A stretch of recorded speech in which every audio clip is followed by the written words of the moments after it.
앞에 사진 한 장을 보시면 저 그림은 누구를 상징해 그린 그림입니까?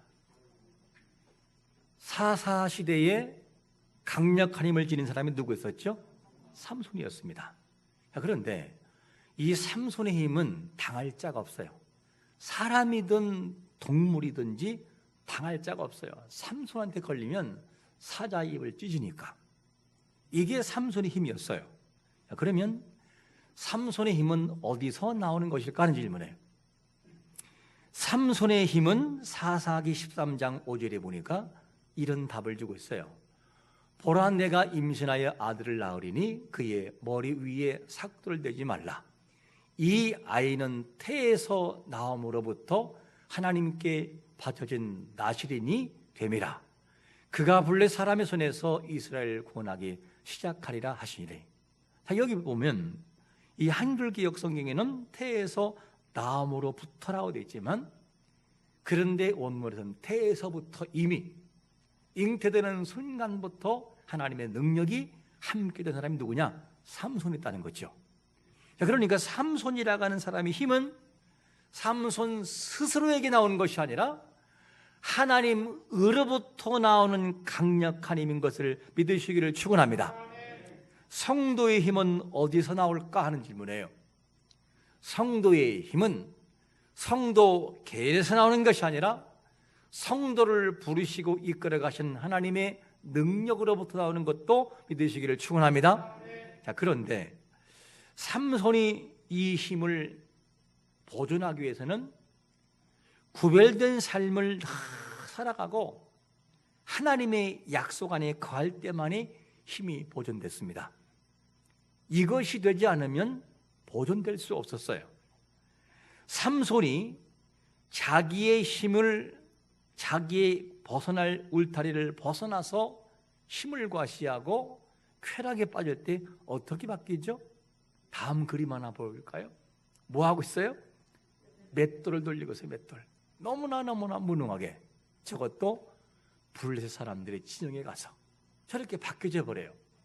이 내용을 보면 성도가 성도로서의 힘을 발휘하기 위해서는 반드시 하나님 안에 거해야 된다는 거예요. 떠나면 죽음의 사실, 떠나면 죽음이에요.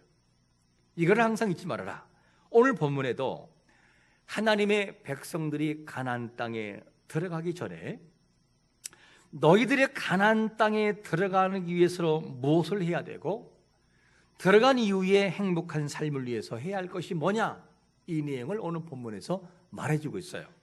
자, 그러면 가나안 땅에 들어가고 들어간 그들의 행복한 삶을 누리기 위해서 해야 할 것이 뭐라고 말씀하냐면 첫 번째로 이렇게 말씀하고 있어요. 듣고 준행하라. 이것이 그의 법이었어요. 1절을 보시면 1절에서 이스라엘아, 이제 내가 너희에게 가르치는 규례와 법도를 듣고 준행하라. 그리하면 너희가 살 것이요 너희 조상 하나님 여호와께서 너희에게 주시는 땅에 들어가서 그것을 얻게 되리라.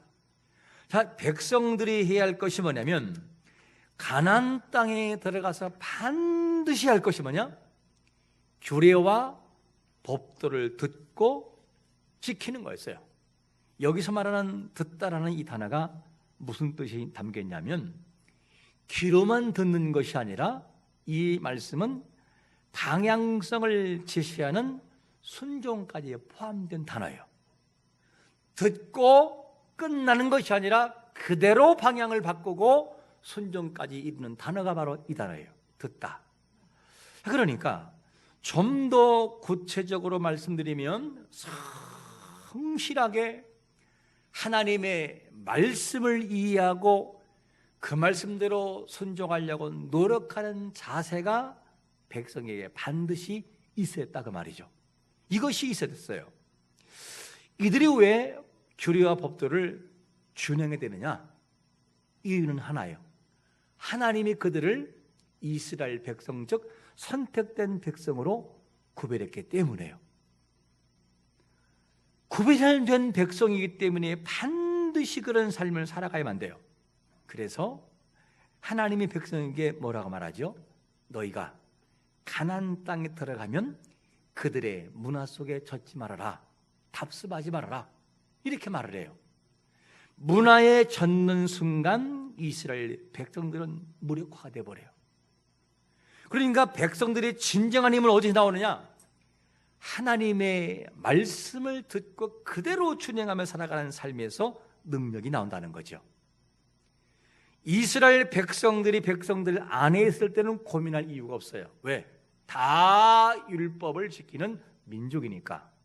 그런데 이 백성들이 가나안 땅으로 옮겨져 다른 문화를 접할 때는 다른 문제가 있었어요. 문화는 참 무섭고, 문화는 우리도 모르는 사이에 사람들을 변화시켜 놓아요. 과거에는, 조선시대에는 삿갓을 쓰고 두루마기를 입고 이러고 다녔어요. 수염도 기르고. 그런데 지금은 그런 사람들이 있나요, 없나요?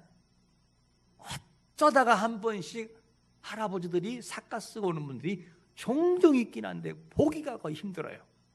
왜 그럴까? 문화의 변화예요. 서양에서의 문화가 들어오고 양복의 문화로 바뀌고 하다 보니 이제는 삿갓은 사라져버리고 양복의 문화로 바뀌어지는 것이죠. 이게 문화라는 거예요. 그런데 우리도 모르는 사이 그렇게 문화에 젖어들어요. 한 아이가 자라서 유치원에 들어갔습니다. 지금의 얘기는 아니지만 과거에 있던 얘기지만, 이 아이가 유치원에 들어가서 이제는 뭐 하느냐, 6.25 문화가 뭔지를 배우는 프로그램에 있었어요. 근데 이 아이가 배우는데 선생님이 한 사람 한 사람은 나오게 한 다음에 앞에다가 뭔가를 딱 만들어 놓고, 그 다음에 절을 할 때는, 조상에게 절을 할 때는 손을 이렇게 포개고 이렇게 포개는 거야, 머리는 완전 땅에 대는 거야 하면서 알려주었어요. 시범 보이고 난 다음에 그 다음에 하나둘 나오기 시작해요. 어떤 아이들은 이렇게 하고 어떤 아이들은 엎드려 절을 하고. 그런데 근데 한 아이가 안 나오는 거예요. 선생님 말씀 들어야지 안 듣는 거예요. 끝까지 절을 하지 않아요. 그리고 집에 와서 이 아이가 아빠에게 이런 말이에요. 아빠, 죽은 사람에게 절하는 건 우상숭배지요. 저는요 오늘 절 안 했어요 아빠. 이렇게 말하는 거예요. 그 아이가 기독교 문화에 자랐기 때문에 다른 문화를 접할 때에 거부했어요. 이 말을 들었던 아빠가 아이에게 통닭한 말을 해줬다라는 얘기를 들었어요. 비록 어린아이지만 예쁘잖아요. 물론 지금은 이런 문화를 이렇게 하진 않지만, 이게 뭐냐? 문화라는 거죠. 이스라엘 백성들도 다른 문화를 접할 때는요 갈등할 수밖에 없고 고민할 수밖에 없어요. 믿는 자와 믿지 않는 자들의 문화에서는 많이 부닥쳐요. 어떤 문제? 제사 문제, 결혼 문제, 장례 문제도 유교식으로 할 거냐 기독교식으로 할 거냐, 여기에 또 많이 다투게 돼요. 집안일 할 때 이렇게 할 거냐 저렇게 할 거냐 또 다투기도 해요. 믿음의 사람들이 살아가는 삶은 어쩌면 갈등이고 결단을 해야만 되는 삶이 계속적으로 다가와요. 믿는 자들이 직장에서 많이 부닥치는 문제가 어떤 문제이죠? 회식의 문화예요. 회식의 문화 참 많이 부닥쳐요. 회식의 문화를 할 때 이 문화에서 눈 딱 감고 난 믿는 사람이 아니에요 그러면 부닥칠 거 아무 이유도 없어요. 부닥칠 이유도 없어요.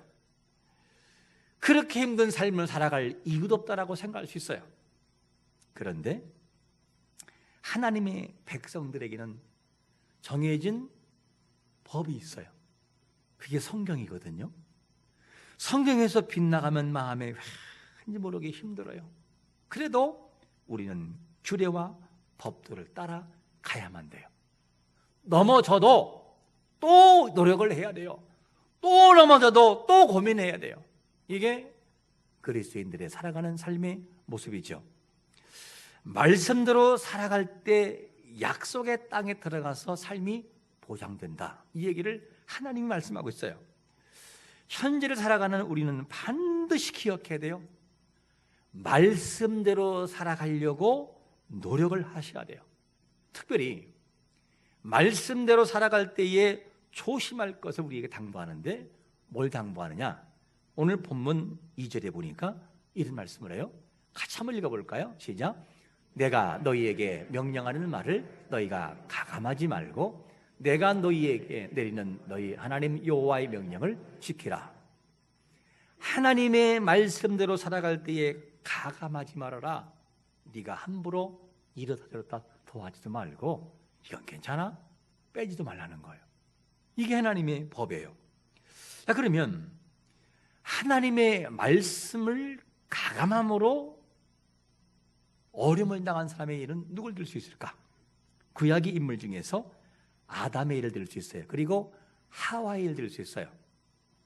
하나님이 아담과 하와에게 최고의 모습을 가지고 행복을 보장했죠. 아담과 하와는 영원한 생명을 보장받은 사람들이었어요. 그래서 하나님이 정해놓으신 법대로 살아가면 아무런 문제 없이 최고의 행복과 최고의 삶을 누릴 수가 있었어요. 단 하나의 법, 아담아, 모든 것을 할 수 있고 먹을 수 있으나 선악을 알게 하는 이 실과만큼은 먹지 말아라. 먹으면 죽어. 알겠지? 예. 그러나 살아가는 삶에서 미혹이 다가와요. 누가? 사단이 뱀의 입을 통해서 하와를 미혹하기 시작을 해요. 어떻게 미혹하느냐? 저 실과를 먹으면 누구처럼 된다고요? 하나님처럼. 하나님이 얼마나 거룩히 이거를 아담과 하와가 다 알고 있단 말이에요. 근데 하나님처럼 된다는 이 말씀을, 가감한 것을, 사단의 말을, 이거를 갖다가 내 마음에서 지워야 되는데 지우지를 못한 거였어요. 그 가감된 말씀을 따라가면서 그만 열매를 따먹고 말았어요. 그리고 남편에게 주었어요. 이것이 뭐냐면 넘어진 아담과 하와의 모습이었어요. 아니, 하나님이 그렇게 말씀 안 했어라고 했다면 문제가 되지 않는데 이거를 그냥 먹고 말았어요. 하나님이 정해놓으신 울타리를 벗어난 것이 문제였습니다. 그래서 지키라, 이 지키라라는 이 말씀의 기본형이 이런 뜻이에요. 가시로 울타리를 치라, 그 말이에요. 원문에서는. 그런데 하나님의 법 속에는 뭐냐면, 하나님의 말씀이 있으면 그 나머지 아닌 건 가시로 탁 울타리 쳐서 벗어나지 않으려고 노력을 하라, 그 말이에요. 이게 하나님의 법을 지키는 사람의 모습이지요. 이 문화와 싸워서 계속해서 자기의 신앙을 지키고 울타리를 벗어나지 않으려고 노력했던 사람의 한 예를 또 한번 들어볼까요? 그 사람이 누구냐? 바로 귀족 출신을 일컫는 다니엘이었어요. 이 다니엘이 그의 신앙을 성경은 뭐라고 하느냐? 하나님을 경외했다 표현돼요. 경외의 신앙. 그런데 그가 경외하는 신앙을 삶의 현장에서 그대로 지켜나가는 것은 쉬운 일은 아니었어요. 왜냐하면 그가 속한 문화는 기독교의 문화가 아니고 바벨론의 문화, 그리고 메데바사의 문화이기 때문에 완전히 우상의 문화라, 그 말이에요. 여기에서 자기 신앙을 지키는 것은 너무너무 힘든 시간이었어요. 또 총리가 있었지만 다른 총리들이 다니엘을 시기하여서 뭐 하느냐? 넘어뜨리려고 그래요. 그래서 계책을 만드는 것이 뭐냐면 30일 동안에 사람에게나 신에게나 무엇을 구하면 사자굴에 넣기로 하자. 이것이 왕에게 보고되고 왕은 좋게 여겨서 허락을 했어요. 이 법은 인장이 지키기 때문에 바꿀 수도 없어요. 왕도 못 바꿔요. 그런데 이 상황을 누가 알고 있느냐? 다니엘이 알고 있어요. 다니엘이 알고 있는데 만약에 다니엘이 예전처럼 하루에 3번 하나님께 기도한다면 그는 죽어요. 어디에 들어가느냐? 사자굴에 들어가야만 돼요. 다니엘이 만약에 죽지 않으려면 신앙을 버리거나 총리에서 내려오거나 뭔가를 해야 돼요. 안 그러면 생명을 단부하고 생명을 걸어야 돼요. 다니엘은 여전히 하던 그대로 믿음의 문화를 지켜나가면서 창문을 향해서 예루살렘을 향해서 3번 기도하기 시작을 해요. 이것을 누가 보느냐? 총리들이 보고 고발해버려요. 자, 우리는 여기에서 현재를 살아가는 우리가 그 시대의 다니엘을 바라보고 이렇게 질문할 수 있을 거예요. 다니엘, 왜 그렇게 사람이 고지식해? 아니, 오늘만 날인가? 아니, 30일 동안 기도 안 하면 안 돼? 30일 동안만 참고 30년 가면 되는 거 아니야? 아니, 왜 이렇게 사람이 융통성이 없어? 이렇게 우리는 질문할지 몰라요. 그러나 다니엘은 그렇게 생각하지 않았어요. 오늘 내가 이 신앙을 지키지 못하면 내일은 없다라는 강력한 믿음이 그를 지배했어요. 그래서 오늘 죽어도 나는 이 믿음을 지킨다. 이게 다니엘의 신앙이었습니다. 그러니까 그는 생명을 걸었고 사자굴에 완전 들어가 버렸어요. 물론 아무런 문제 없이 나왔지만 말입니다. 이게 다니엘이 문화 속에서 자기를 버리지 않는 신앙의 모습이었어요. 직장과 사업장에서 이럴지 몰라요. 꼭 신앙의 티를 그렇게 내야만 되나? 아니, 말하지 않고 그냥 가면 안 돼? 꼭 믿는 사람의 티를 거기서 내서 분위기를 깨야만 되나? 이렇게 질문할지 몰라요. 이 말을 들으면서 그럴지 몰라요. 아니, 신앙생활 안 하는 얘기가 아니고 하기는 하되 승진하고 네가 마음대로 힘을 발휘하실 때 그때 하면 되잖아. 꼭 그렇게 티를 내서 문제를 일으켜야 되나? 이렇게 질문할 수 있을 거예요. 이 말을 들으면서 이렇게 말할지 몰라요. 저에게, 목사님, 대부분 그렇게 해요.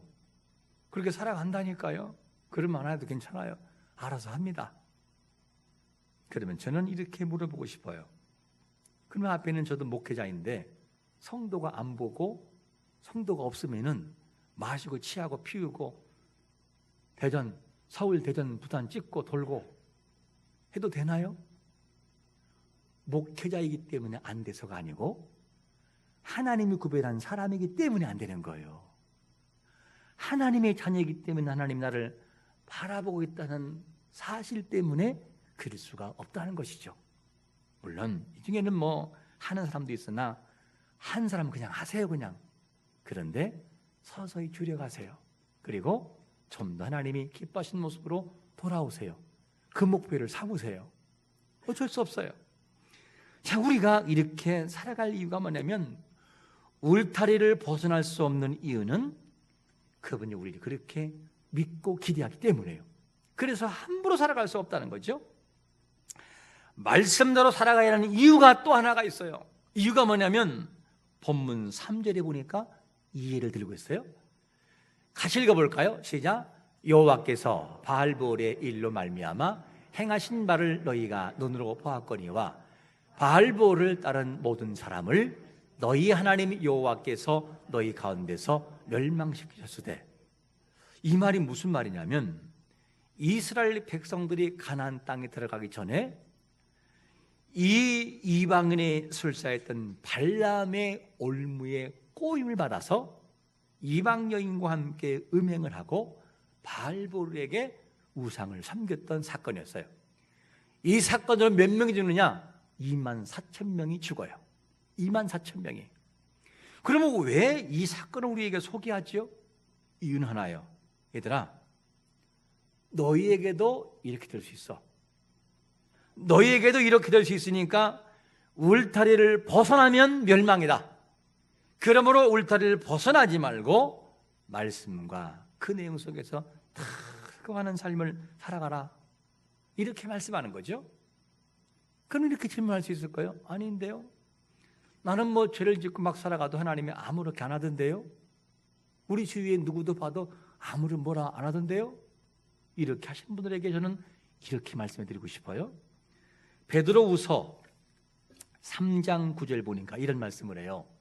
주의 약속은 어떤 이들이 더디다고 생각하는 것 같이 더딘 것이 아니라 오직 주께서는 너희를 대하여 오래 뭐한다?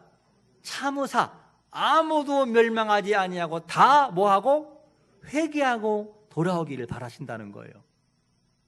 이 말을 정리하면 내가 죄를 짓고 막 나가는데도 아무런 문제가 없는 것은 하나님이 안 봐서도 아니고 몰라서가 아니라 그 심령이 돌아오도록 오래 참고 있다는 거예요.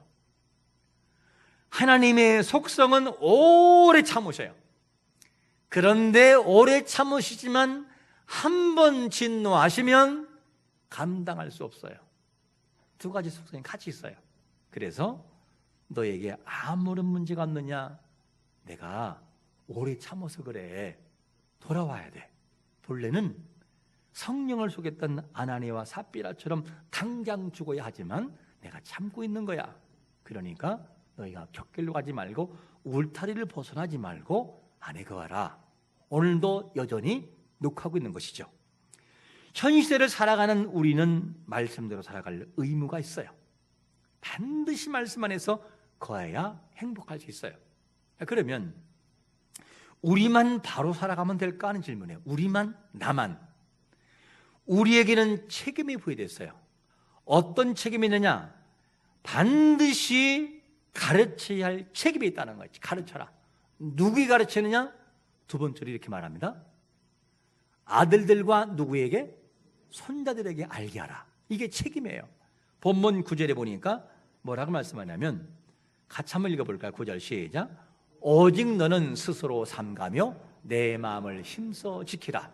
그리하여 내가 눈으로 본 그 일을 잊어버리지 말고 내가 생존한 날 동안에 그 일들이 내 마음에 떠나지 않도록 조심하라. 너는 그 일들을 내 아들들과 내 손자들에게 어떻게 하라고요? 알게 하라는 거예요. 자, 우리는 여기서 한 가지 숙제가 있어요. 우리에게 분명히 내가 믿고 내가 알고 있는 하나님을 알려야 되는데 누구한테 알리느냐? 내 아들들과 손자들에게요. 분명히 책임해야 되는데 그런데 우리 자녀들과 손자들에게 어떻게 하게 할 것인가? 어떻게? 질문이 어떻게? 메시지 다른 말로만 가르쳐서 될까 하는 질문이에요. 현대를 살아가는 우리가 기억할 것은 세대 간 갈등의 벽이 너무나 두터워요.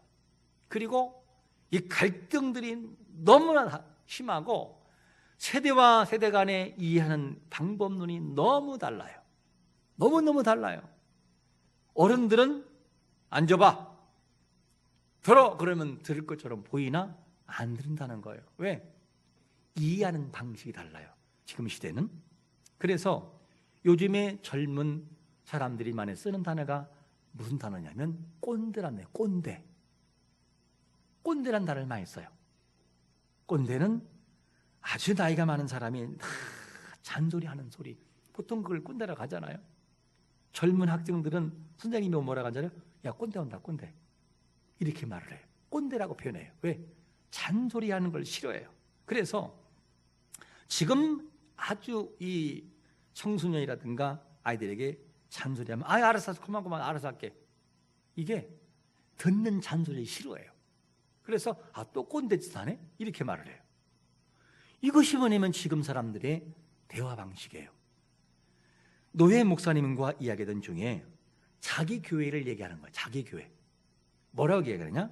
목사님, 요즘에 청년들은 정말 문제예요. 여기는 자기가 청년부를 맡고 있는데 너무너무 심각하다는 거예요. 왜 그러냐 했더니만 청년들의 사고가 모래알 같아요.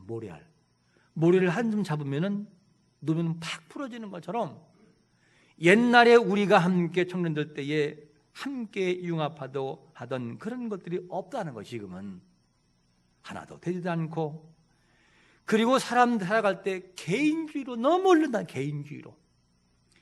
개인주의는데 요즘의 교회에서는 친한 선배들의 친한 후배들을 안 챙긴다는 거예요. 끼리끼리만 모여 다니지 안 된다는 거예요. 모여라 그러면 따로 모이지 같이 안 모인다는 거예요. 이것이 그가 가르치는 교회의 청년들의 모습이라면서 이야기를 합니다. 그리고 식사를 하면 옛 우리 연세가 있는 어느 정도의 사람들은 식사하면 뭐예요? 지가 꺼내가지고 어떻게 해요? 내가 낼게. 이게 보통 우리의 문화였었어요. 지금은 어떻게 하죠? 지금의 젊은 우리 사람들은 한 명이 내긴 내요. 그런데 문자가 가요. n분의 1을 정확하게 계산해요. 계산해서 1350원. 그러면 바로 1350원을 쏴줘요. 자기가 먹은 건 자기가. 다 이렇게 흘러가요. 그러면서 더 웃지 못할 얘기를 하더라고요. 자기가 아들을 오랜만에 만나가지고 아들에게 아들아 우리 맛있는 국밥 먹으러 가자. 그리고 국밥집을 가는 중에 있었어요. 다 와가는 데가 고민이 빠진 거예요. 막 뭔 고민하고 막 이러고 그러는 거예요. 그래서 아빠가 야, 너 무슨 고민 있냐? 그랬더니만 아들이 아빠에게 하는 말이 아빠 제 것은 제가 낼 테니까요. 아빠 거는 아빠가 내세요. 화가 나가지고 그들을 말해보겠습니다. 야 인마! 아빠가 그래 국밥 하나 못 사주냐? 그러면서 이렇게 흘러간다는 거예요. 요즘의 사람들 이런 사람들의 모습이 뭐냐면 젊은 층에 보통 흘러가는 분위기예요. 30대 정치인도 이런 말 했잖아요. 당신이 당을 위해서 희생해라. 나와서 뭘 하겠어요? 우리 시대에 우리 나이에 네가 당을 위해 희생하라고 하는 말은 이해가 안 되고 용납을 못하는 말이다. 싫으면 싫은 거고 안 하면 안 하는 거지 그런 말은 이해가 안 된다는 거예요. 이게 30대의 모습이기도 해요. 싫으면 안 한다는 거예요. 그냥. 이게 뭐냐면 지금 시대에 흘러가는 분위기의 모습이에요. 물론 우리 교회 청년들은 안 그렇지만 대체적으로 청년의 분위기가 그렇게 가고 있는 것이 지금의 시대의 모습이에요. 다시 한번 우리가 질문해 봐야 돼요. 이런 시대 사람들에게 메시지만 가지고 다른 말로 말하면 말만 가지고 과연 가르칠 수 있는가 하는 질문이에요. 이게 가능할까? 현 시대 사람들에게 마음을 움직이려면 메신저의 모습을 보여줘야 돼요. 다른 말로 말하면 아름답게 살아가는 삶의 모습을 그들로 하여금 읽게 만들어야 돼요. 아버지는 아들에게 딸에게 정직하게 살아가는 모습을 통해서 저 자녀가 나의 모습을 읽게 만들어서 나도 저렇게 살아가야지. 나도 아빠처럼 살아가야지. 그렇게 읽게 만드는 삶을 통해서 감동을 줘야지 메시지만 가지고는 안 되는 시대라 그 말이에요. 오늘 하나님은 말씀하고 있어요. 얘들아 너희들만 말씀을 지키는 것이 아니라 너희의 아들들과 너희의 손자들에게 가르쳐라. 그러면 우리는 분명히 이것을 알고 가르쳐야 돼요. 시대를 모르면 가르칠 수 없어요. 여러분 우리는 과연 어떤 모습을 가지고 가르치고 있습니까? 말로만 메시지만 해라 그거 끝납니까? 메신저의 삶을 보여주지 않으면 사람들은 변하지 않아요. 우리 자녀가 안 변하고 있습니까? 그러면 물어봐야 돼요. 나의 모습이 얼마나 변했는가? 내가 변한 만큼 자녀가 변한다라고 하는 것을 반드시 알아야 돼요. 왜? 메신저가 아버지인데 그 삶에서 그리스도인의 삶이 안 보이니까 안 변하는 거예요. 신앙이 그렇게 흘러간다고 하는 거예요. 우리가 알아야만 됩니다. 우리의 모습에서 그리스도의 인의 삶을 읽게 할 수 있나 하는 질문을 한번 던져봐야 돼요. 나의 모습은 내 자녀에게 어떻게 읽혀지고 있는가? 여기에 어떻게 읽혀지냐에 따라서 아들의 사고와 방법이 모습이 바뀐다는 거죠. 우리가 반드시 할 것이 뭐냐면 세상이 아무리 바뀌어도 한 가지 변하지 않는 게 있어요. 사랑하는 그 어른인 부모가, 그리고 스승이, 그리고 먼저 된 사람들이 살아가는 삶의 모습이 아름답고도 정직하고도 귀한 모습을 가지고 살아가면 그 모습을 보고 누군가가 읽는다는 거예요. 나도 저렇게 살아가야지. 이렇게 읽도록 만드는 삶이 되면 그 속에 감동이 있다는 거예요. 누구도 부인하지 못하고, 그것이 뭐냐? 사람을 변화시키는 능력이라는 거죠. 자신은 이렇게 말을 하는데 살지 못한다고 한다면 그 말을 과연 자녀들이 따라할 수 있을까 하는 질문을 해봐야 돼요. 마태복음 5장 13절과 16절 우리 한번 같이 읽어봅니다. 시작. 너희는 세상의 소금이니 소금이 만일 그 맛을 잃으면 무엇으로 짜게 하리요? 후에는 아무 쓸데없어 다만 밖에 버려져 사람들에게 밟힐 뿐이니라. 이같이 너희 빛이 사람 앞에 비치게 하여 그들로 너희 착한 행실을 보고 하늘에 계신 너희 아버지께 영광을 돌리게 하라. 할렐루야. 이 말 우리가 깊이 생각해야 돼요. 현 시대를 살아가는 우리의 모습이 메시지만 가지고 말만 가지고 되는 것이 아니라 바로 살아가는 삶의 모습을 보여주고 이 모습을 누군가가 읽도록 해라 그 말이에요. 자녀가 부모의 모습을 읽고 자녀가 부모의 아름다운 모습을 읽는 메신저의 삶을 보여줄 때, 그때 변화가 찾아와요. 그래야 진정한 변화가 찾아온다는 거죠. 만약에 나의 삶이 변하지 않고 메시지 말만 계속 얘기한다면 분명히 젊은이들은 말할 겁니다. 자녀는 말할 겁니다. 꼰대라고 말입니다. 꼰대라고. 우리 아빠는 꼰대고 누구는 꼰대라고. 왜? 변하지 않는 삶이 입술을 통해 말하기 때문에. 우리가 변하면 다음 세대는 변해요. 어른들이 교회 내에서도 마찬가지예요. 주일학교, 유초등, 유치부, 초등부, 중고등부 청년들에게도 한층 낮은 자세로 나가야 돼요. 권위주의로 나가지 말고 갈 때, 얘들아 오늘 통닭 하나 사왔는데 좀 먹고 할래? 꼰대가 아니라 이해하는 사람으로, 그 속에 파워가 있고 하나가 될 수 있어요.